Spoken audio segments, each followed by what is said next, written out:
ازيكم يا حبايبي؟ عاملين ايه؟ يا رب دايما تكونوا بصحة وخير وسعادة طول العمر. انا من موقعي هذا بقدم الشكر الخالص يعني شكر الدنيا كله للأستاذ الجليل العبقري أستاذ المخرج محمد سامي. ليه؟ يعني أنا بشكره جدا على فكرة اعتزاله للإخراج للدراما المصرية اللي اتهانت كرامتها واتبعترت واتدست في الأرض حقيقي يعني. وأنا بشكره لجرأته، لأن أستاذ محمد خد خطوة جريئة فعلا. يعني 99.9% من اللي على الساحة دلوقتي، سواء إذا كانوا ممثلين أو إذا كانوا يعني اللي بيوجهوا الممثلين يعملوا إيه، محتاجين ياخدوا القرار ده حقيقي يعني. فأنا بشجعه والله، وبجد أنا بشكره جدا على جرأته، وبشكره إن هو خده في التوقيت المناسب. يعني هو ده الوقت المناسب فعلا إن هو يعتزل، ويستحسن إن هو يعتزل خالص، يعني لا دراما ولا سينما ولا مسرح ولا يعني ده راحة لينا يعني. أنا متأكدة إن الراجل بعد ما خلص الشغل الأخير بتاع رمضان ده أكيد لسه بيتعالج من ودانه لحد دلوقتي.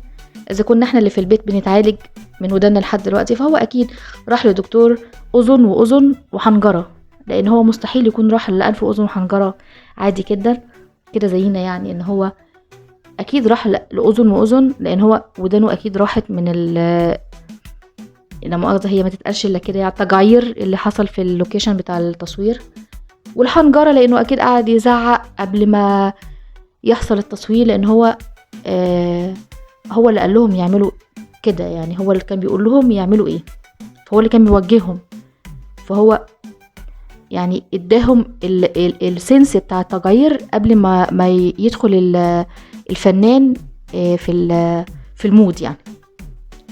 ما علينا من اللي بيحصل. يعني انا مش عارفه اقول لك ايه يا استاذ محمد والله على القرار اللي اكيد فرحنا كلنا. متهيألي يعني مفيش حد مفرحش للقرار ده. تمام. انا بس عايزه افهم حاجه، هو حد قالك ان الشعب المصري اطرش ما بيسمعش؟ كميه من اول جعفر العمده، او اسمه كان جعفر العمده، اللي هو انا بالجزمه وانت بالكلسون باين صح، من اول بقى جعفر العمده لحد يعني ايه ده؟ انا مش فاهمه والله. مين قال لحضرتك ان الرجوله بالصوت العالي؟ ده بالعكس، احنا درسنا زمان في المدرسه ده، اذا ما كانش يعني المبادئ اتغيرت، والحمد لله انها يعني اعتقد انها اتغيرت. احنا درسنا ان صوتك العالي دليل على ضعف موقفك. مش ده اللي احنا خدناه برضو في المدرسه؟ ولا الكلام ده طلع غلط؟ ولا الدنيا اتشقلب حالها؟ ولا ايه بالظبط؟ طب اذا كان الكلام ده غلط، يعني ده ربنا قالك ان انكر الاصوات لصوت الحمير. انكر الاصوات يا مؤمن، يا اللي عندك بنت خاف على مستقبل بنتك. ايه؟ لا بنتك ما بتتفرجش على الحاجات دي اكيد. انا واثقه ومتاكده انها مستحيل تتفرج على الحاجات دي. هي شغاله في الحاجات التانية، اكيد ما بتتفرجش على محتوى مصري يعني. انا مش فاهمه انت بتصدر ايه لمين؟ انت عايز يعني تصدر اللي احنا يعني الشكل العام للشعب المصري ان هو همجي، ان هو ما بيتكلمش الا بالصوت العالي. ناهيك عن الايدين، ده حاجه تانية هنتكلم فيها، ان هو ما بيتكلمش الا بالايد، دي حاجه تانية. خلينا وقت في الصوت عشان دي مصيبه ودي مصيبه اكبر. فانا لما طفل عندي في البيت، ابني بقى ابن اختي ابن ابي حد من العيله صغير، يقعد يتصدر له الاسلوب ده، ياخد فكرة ان الراجل بالصوت العالي، الراجل ما ينفعش يبقى راجل الا لما يجعر. ده يا ريتها راجل يعني. ده وانا ما شفتش حد في المسلسل، ومش المسلسل ده، هو في العموم يعني، هو مش المسلسل ده بس اللي انا بتكلم عنه. هو تقريبا هي الفكرة، فجعر اكتر تتشهر اكتر، او جعر اكتر يعني فلوسك تكتر. انا مش فاهمة بصراحة، وانتم متفقين على ايه بس هي شوطه وجت فيكم كلكم، يعني انا بتهيألي كده. اللي هو رامز جلال عامل مسابقه معرفش مين لابس ايه فتكسب فلوس، محمد رمضان عامل مدفع رمضان فمش عارف بينزل يوزع فلوس، انتوا عاملين مسابقه بين الممثلين اللي جعر اكتر ياخد فلوس اكتر. فانا مش فاهمه والله، يعني انتوا بتصدروا ايه لاطفالنا او عايزين توصلوا لايه من اللي انتوا بتعملوه ده؟ انا مش عارفه. دي حاجه، واظن في ناس كتير قوي اتكلمت فيها. والصوت العالي الصوت العالي الصوت العالي ده، الصوت العالي دي ابسط حاجه في اللي انا شفته. تمام. هو حضرتك ليه مطلع راجل دين وعارف وحافظ كلام ربنا وبيصلي مطلعه لا مؤاخذه ليه؟ هو لا، انا نفسي افهم حاجه دلوقتي. هو لو بني ادم عادي زينا كده، يعني بيصلي وبيصوم وكل حاجه، بس مش متدين اللي هو الدين اللي هو زي ما هو متدين كده في المسلسل يعني، وطلع لا مؤاخذه برضه. هو لا مؤاخذه لرجل الدين تفرق عن لا مؤاخذه للشخص العادي؟ هو البني ادم اللي مش محترم، يعني لو كان بني ادم عادي نعديها، يعني هي لو طلعت راجل دين هتبقى مصيبه مثلا، ولو راجل عادي هتبقى عادي مفيش مشكله، يبقى راجل مش محترم. اللي مش محترم مصيبه في كل الاوقات، في كل الاحوال، في كل الاماكن. اللي مش محترم سواء اذا كان راجل دين او اذا كان بني ادم عادي، فدي مصيبه برضو. السؤال بقى هنا، ليه طلع راجل دين حامل كلام ربنا بتاع ستات مش كويس مع مراته، ما بيحافظش على كلام ربنا اللي هو شايله؟ ليه تطلع راجل دين بالمنظر المقزز ده؟ انت مالك ومال الدين؟ خليك انت في الفن بتاعك وفي التجاير بتاعك، انت مالك ومال الدين؟ تتدخل ليه في حاجه يعني انت ما تفهمش فيها؟ ليه تخلي الناس تقول شوفوا كل الناس كده بتوع الدين هم كده؟ شوفوا المنتقبه مثلا طالعه بره بتقلع وبتلبس فساتين صحراء ومعرفش ايه، في البيت عندها او في الشارع في المنطقه لابسه النقاب، ما هي بره بتعمل اللي هي عايزاها. تخلي كل الناس تقول هو كل المنتقبات كده، ما كل اللي بدقني كده، ما هو كل الناس اللي حافظه قران كده. احنا دلوقتي مش بنتكلم في مسيحي او مسلم. انت برضو ليه تطلع، يعني لو كان مسيحي ليه تطلعه مسيحي مش مظبوط؟ احنا دلوقتي بنتكلم في راجل دين، سواء اذا كان ايا كان بقى حامل كتاب ربنا هو ايه، ان شاء الله يهودي حتى. ايه تدخل الدين ليه في قلب الكلام العظيم اللي حضرتك بتقوله؟ حضرتك بتقدم فن هادف، خليك في الفن بتاعك الهادف الصاخب، وسيبنا احنا في ديننا وفي حياتنا في حالنا. ليه تخلي طفل يشوف راجل دين بالمنظر ده؟ ويا ريته يعني على خفيف، لا ده جايبها على تقيل قوي، اللي هو الراجل ضايع مفيش منه امل. تمام. فبلاش يا جماعه تدخلوا الدين في الكلام ده، عشان الموضوع كده هيبتدي يوسع، ده اذا ما كانش وسع فعلا يعني. تمام. بغض النظر عن العلاقه بين الاخوات، العلاقه الهايله اللي انا يعني انا افضل اقول طول الوقت لابني مثلا، ايا كان بقى، مش انا يعني ايا كان الام تقول لابنها حب اخوك، دايما حافظوا على بعض، معرفش يعني ما تدخلش حاجه من غير اخوك، ما تضربش اخوك، ما تزعقش له. تمام. يجي هو يشوف البطل الشجاع اللي بالنسبه له بقى اللي ما حصلش بقى، ما هو بطل بقى، ما هو طفل ما بيفهمش، هو راجل شايف بطل في تمثيليه، فبالنسبه له هو ده الهيرو بتاعه. الراجل ده بقى يعني مسك اخوه رقعه علقه، ويا ريتها بينه وبينه، يعني بينه وبينه مثلا في البيت او ضرب اخوات خفيف كده، لا ده ضرب حرامي اتمسك في مولد بحق، يعني هي ما تتقالش الا كده، هو فعلا حرامي اتمسك في مولد ده بجد وقدام الناس. لا يعني انا عجبني قوي البطل وهو بيقول للي كانوا موجودين في المكان، يعني لا خد معرفش واطلعوا بره. اطلعوا بره ايه حضرتك؟ انت بتضربه في الشارع؟ هو انت بتضربه تحت بير سلم ولا حضرتك بتضربه في اوضه النوم بتاعتك ولا في شقه؟ حضرتك بتضربه في الشارع. اطلعوا بره فين؟ هتطلعوا بره فين؟ ده انت مسحت بكرامته الارض. ايا كان اخوه عمل ايه، ايا كان غلط في ايه، يعني مش معنى كده ان هي مباحة ان هو يغلط او ان هو يتكلم كده.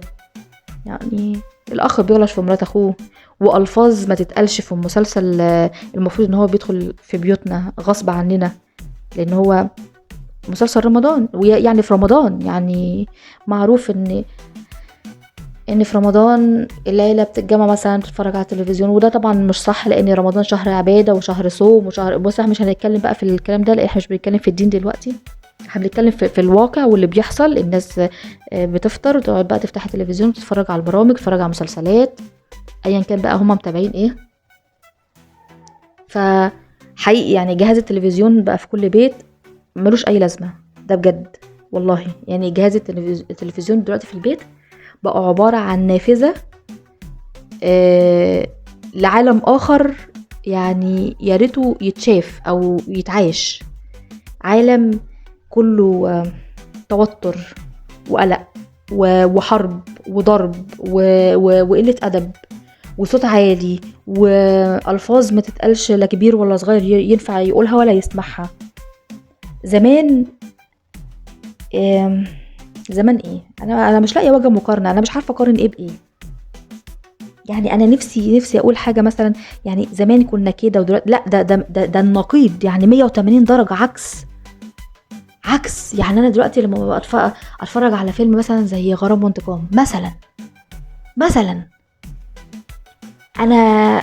انا مش عارفه، انا بحس ان انا الهدوء والكلام اللي يتسمع والرقي في التعامل، والست ست الراجل راجل، حتى العلاقه بين الاعداء فيها نوع من انواع الرقي، فيها حاجه حلوه، تحس ان انت يعني ده عدو، انت بتتعاملي كده مع عدو ازاي؟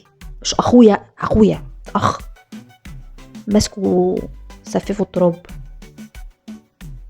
انا مش عارفه احنا ايه اللي وصلنا لكده. انا لما بقعد بيني وبين نفسي، هي المشكله ابتدت في المهرجانات، يعني دلوقتي كنا بنقول المهرجانات هي اللي بتصدر الالفاظ لا، ده الموضوع بيعلى، الموضوع بقى بيعلى، يعني افلام واغاني مسلسلات. انت راجل ربنا مديك نعمه، ربنا وصلك لمكانه في كتير منك ما وصلهاش، ان اللي هو انت في ايدك حاجه تقدر تغير بيها شويه ولو جزء بسيط من المجتمع انت عايش فيه. ليه تستخدمها باسلوب مش تمام، مش كويس؟ ليه تغير المجتمع للأسوأ؟ ما انت في ايدك تصلح، في ايدك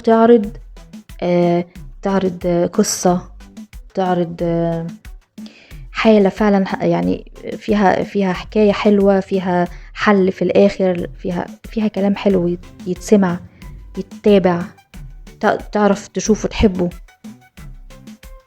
الحاجات دي مش هتعيش، ما بتعيش أصلا. يعني الفيلم اللي قاعد بقاله 50 60 70 سنة بنشوف فيه، المسلسلات والأفلام بتاعت دلوقتي ما فيش، هي بجبرها أول ما بتخلص بتتنسي. ما مستحيل، ما العقل بطبيعته ربنا خلقه نضيف، ما مش هيحتفظ بحاجات زي كده. اللي بيحتفظ بقى بيه اللي بيبقى عايز يعيش الأسلوب ده أو يعيش الحياة دي، هو بقى اللي بيفضل يدرس الموضوع عشان خاطر هي عاجباه فيعيش بقى بأسلوب ده، سواء إذا كان عايز يعيش بقى البطل بتاعه بلطجي، ولا البطل بتاعه قتال قتلة، ولا البطل بتاعه تاجر مخدرات. ولا ليه نصدر الأبطال دي؟ وده بطل، ده يعني ده يتقال عليه بطل؟ ليه ما يبقاش البطل بتاعه راجل فدائي لوطنه؟ يعني فين رأفت الهجان، جمعة الشوال؟ ليه مسلسل فارس بلا جواد؟ الدنيا كانت حلوة وناس محترمة وبطل حقيقي ده حتى المسلسلات العادية بتاعتنا زمان كانت تتشاف، مسلسلات ليها معنى. حتى زي ما قلت لكم قبل كده، الأعداء مع بعضهم ما كانش بيبقى فيه ألفاظ جارحة، ولا أنا ببقى مكسوفة وأنا قاعدة في وسط أهلي، سواء أبويا أمي اخواتي ولادي حتى جوزي، ببقى محرجة يعني لما بيتقال لفظ او كده الدنيا يعني ببقى عايزه اقوم. ايه اللي انت بتقوله ده؟ ايه اللي انت بتقوله ده؟ انا لا عارفه اركز في قصه، ولا عارفه اركز في اداء ممثلين، ولا عارفه اركز في مناظر حتى حلوه تتشاف في فيلم ولا تمثيليه ولا ايه يا جماعه ده؟ ايه يا جماعه؟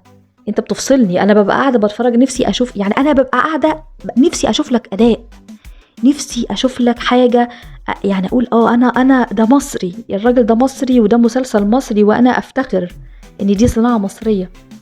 انت بتفصلني. انا ببقى قاعده يعني انا بتخض، بتطلع فجأة كده زعيق وتجعير. حتى البنات البنت الأنثى المفروض اللي هي تبقى رقيقة وجميلة ايه ده؟ ايه الصوت ده يا ماما؟ ايه الأسلوب ده؟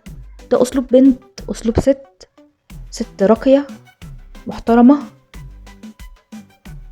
ده مش كلام. انا ما بتكلمش عن مسلسل، ما بتكلمش عن مسلسل معين. هي تقريبا المسلسلات كلها بقت استنساخ، كله شكل بعض، وكله نفس الاسلوب، كله هو تقريبا هو سيناريو واحد بيطبع على كذا جزء وكلهم بياخدوا نسخة فبيعملوها هي نفس السيناريو، نفس الكلام، نفس الزعيق، الصوت العالي، نفس الالفاظ، نفس القصة، هو بالظبط.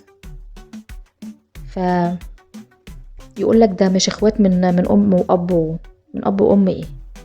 ده زمان كانوا يقولوا لك اللي ياكل في طبق واحد خلاص بقى من العيله، بقى مننا خلاص، ما دام قسمت اللقمه مع حد بقى اخويا. تقول لي مش من اب وام واحده، او مش من ام واحده ومن اب واحد؟ يعني ايه مش من ام واحده واب؟ اخويا، ما هو اخوه من ابوه، ده العصب كمان يعني. مش من الام مثلا نقول مثلا هو عادي بقى، بس هو مش عادي، بس نقول عادي يعني نمشيها عادي. ده ابوك هو ابوه، يعني اسم في شهادة الميلاد واحد. ف مسلسل البرنس برضو قالوا ان هو اخوات وقتل اخوهم انا كحد خلينا اتكلم، انا كطفل لسه طالع للدنيا مش عارف اي حاجة في اي حاجة، لما اشوف مسلسل زي ده، الله، طب ما الاخوات بيعملوا في بعض كده، هو انا ليه ما اعملش مع اخويا كده؟ بدل ما علموا ان الاخوات بيحبوا بعض. الصحاب زمان كان بيبقى فيه صحاب ولما وكلنا في طبق واحد خلاص بقينا اخوات، وفي حاجة اسمها عشرة، في حاجة اسمها نحافظ على بعض، في حاجة اسمها اخت صاحبي هي اختي، مراته مش مراتي طبعا اكيد، يعني مش هقول كده، بس هي يعني زي اختي برضو احافظ عليها، امه هي امي، تمام. مفيش حاجة اسمها اتعدى على حق جيرة ولا حق اخوة ولا حق صاحب، ده عادي يعني. جعر العمدة كان واخد جيرانه ملطشة واخدين هما اتنين، ده يقول لي ده من البلكونة حاجة تضايقه، ده يرد عليه بشتيمة، ده يرد عليه بضرب، ده وفخور قوي ان هو ضرب جاره في الشارع قدام الناس. ده عار اللي احنا فيه، ده عار وحياة ربنا عار. انتوا فرحانين بحاجة تعرنا، يعني انتوا بتصدروا ايه لمين؟ بتصدروا ايه لمين؟ سيبكم من الناس اللي بره مصر اللي هتشوف الاسلوب ده وهتفتكر ان ده اسلوب كل الشعب المصري. انتوا بتصدروا ده لاولادنا في قلب بيوتنا، بتصدروا الاسلوب ده لاولادنا في قلب البيت. اللي مش عاجبه ما يتفرجش. طب ما احنا كده جهاز التلفزيون مش هيبقى ليه اي لازمه. وبعدين هم لو ما اتفرجوش في التلفزيون هيشوفوا على النت. انا اقول للناس يعني، انا لو ليا اصحاب من بره وسألوني هو الشعب المصري كله كده، انا اقنعهم ازاي ان هو مش كده؟ اقنعهم ازاي اذا كان انتوا النافذة اللي بتطل يعني الناس عليها على اخلاقنا وعلى حياتنا وعلى اسلوبنا. الناس بتشوفنا من خلال كنتوا، من خلال الاعمال اللي بتتعرض، ويقول لك انا بعرض حال الشعب المصري. حال الشعب المصري؟ احنا عمرنا لا كنا بلطجية، ولا عمرنا كنا همجيين ولا بالاسلوب ده، احنا عمرنا ما كنا كده. انتوا اللي بتخلوا الناس دي كده. ولو كان في 1 من مليون كده من كتر التكرار في المسلسلات، وان انتوا بتخلوا الشخص ده بطل، انتوا بتخلوا الواحد من المليون ده يبقوا اكتر واكتر واكتر وبيزيد العدد، الجرائم بتكتر، قلة الادب بتكتر، عدم التربية بقى كتير، الاهالي ما بقتش عارفة تلاحق على اولادها من اللي بيشوفوه. يعني الاب والام بيربوا في البيت، يجي مسلسل زي ده يضرب السنين بتاعت التربية كلها في الحيطة، ولا كأني عملت حاجة ولا كأني قلت حاجة. ولو ما اتفرجش هيطلع بره للي اتفرج، هيشرب منه، هيشوف منه. اتقوا ربنا في الأمانة اللي ربنا حطها في ايديكم، اتقوا ربنا في ولادنا، اتقوا ربنا في ولادكم. حتى لو ولادكم مش بيتفرجوا على الحاجات اللي انتوا بتعملوها او الأعمال اللي انتوا بتعرضوها سيادتكم، ربنا ما بيسيبش، هتيجي في حاجة تانية. اتقوا ربنا في الأمانة. وشكرا يا أستاذ محمد على القرار اللي حضرتك خدته، وأتمنى ان هو يطبق على معظم الأعمال ومعظم الناس اللي ماشية في الطريق ده دلوقتي. وحقيقي يعني انت راجل محترم، وراجل عقلك حلو، دماغك حلوة في الفن بتاعك، انت راجل مخرج محترف، ما اقدرش انكر ده. وفي حاجات انت بتعملها حلوة، بس لو كانت اتوظفت بالشكل الصح، لو كانت اتحطت في سياق ينفع المجتمع اللي انت عايش فيه، ينفع الأجيال اللي جاية. اتقوا ربنا، سواء مطربين، ممثلين، مخرجين. يا جماعة انتوا بتدخلوا بيوتنا، اللي يعمل عمل قبل ما يعرض العمل ده او يجري ورا فلوس او يجري ورا شهرة، يشوف اللي هو هيعمله ده هيوصله لإيه، وهيوصل اللي هيتفرج عليه لإيه. جرائم زادت يا جماعة، جرائم زادت يا جماعة، ما بقاش فيه رجالة، ده حقيقي.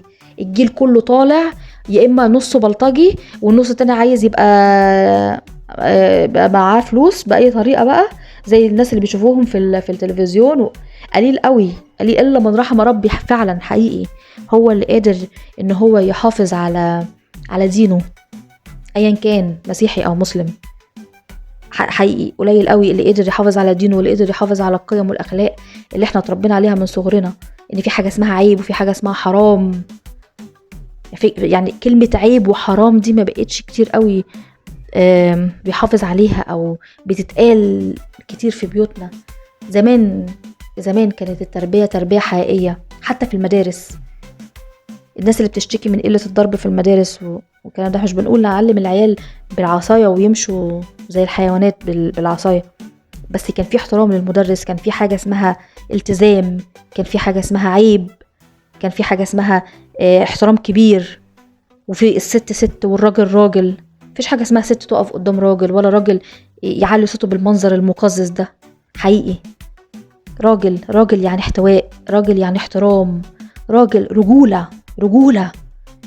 ما تجيش بعد كده تقولي ده راجل، ده ذكر. وفرق كبير قوي بين ذكر وراجل. الراجل اللي عمره كان بالصوت العالي، ولا كان بالالفاظ الخارجه، ولا كان بنفشه الجناحات وداخل ايه ديك رومي داخل. الراجل بحضوره، الراجل بوجوده، الراجل بشخصيته، الراجل بكلمته المسموعه، مش بالصوت العالي، مش مسموعه بالودن. الراجل بكلمته المسموعه فعل مش صوت.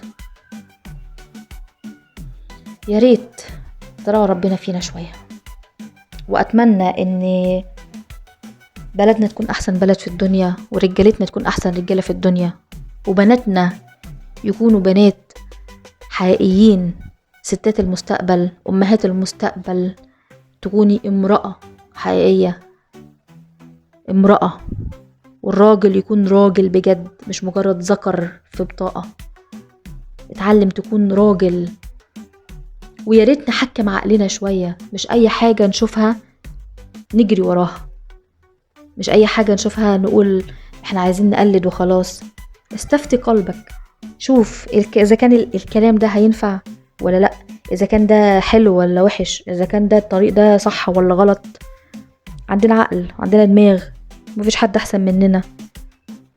اتعامل، وفي النهاية كلنا كده هنقابل ربنا. شوف اذا كان اللي هتعمله في الدنيا ده هينفع في الاخره، هينفع وانت واقف قدام ربنا هتقول له انا عملت كده في الدنيا، انا كنت صح. قبل ما تبص لدنيتك شوف الاخره هتوصلك لفين، وشوف اذا كان الكلام ده اللي انت بتعمله في الدنيا هيبقى صح ولا غلط. لو راعينا ربنا في حياتنا الدنيا هتتعدل، كلنا هنبقى تمام، كلنا هنبقى كويسين.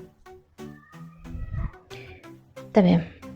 يا رب يحفظ بلدنا ويحفظنا كلنا يا رب من كل شر، ويحفظ أولادنا ويقدرنا على تربيتهم، وإن احنا فعلا نحطهم على الطريق الصح والطريق السليم، وإن احنا نحافظ عليهم برا البيت قبل جوه البيت.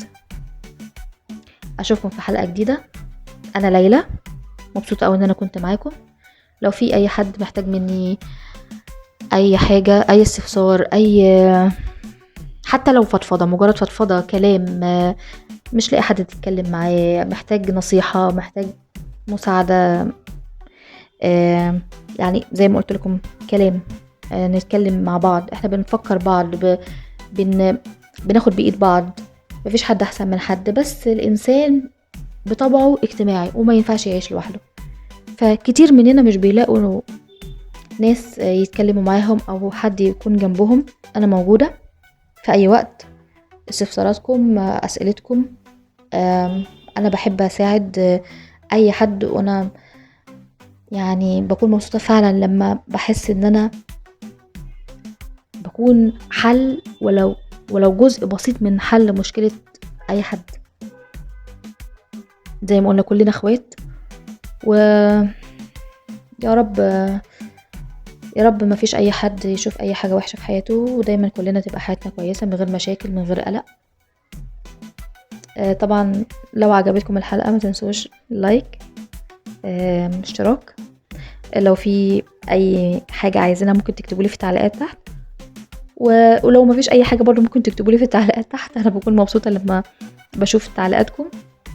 انا مبسوطة جدا اني كنت معاكم، بكررها لان انا فعلا بكون مبسوطة لما بتكلم معاكم، وهبقى مبسوطة لما عائلتنا تكبر ويكون ليا اخوات اكتر. اشوفكم في حلقة جديدة، مع السلامة.